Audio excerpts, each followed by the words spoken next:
मैदानात आपलं मनापासून स्वागत. सुटला 29 28ची बैलगाडी मला तेवढी नावं सांगून द्यावं वासराचं आणि बैलाचं.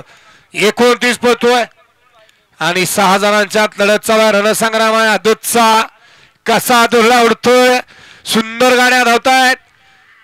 ड्रायव्हर बैला भालांच्या मध्ये लढत चालू आहे. हो हो हो अतिशय सुंदर. अय गाड्या आली मागणं.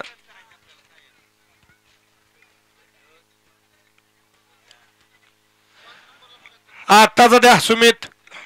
गट क्रमांक 29 चा निघाला. तास क्रमांक 6 वरून धावली गाडी. जय हनुमान प्रसन्न अक्षरा विलास पवार सेनेवाडी विशाल फौजी पेडगाव. ही गाडी विजयाला विजेता बैलगाडी मालकाचं चालकाचं हार्दिक अभिनंदन. गाडी सेमीला पात्र नाव सांगून जावा.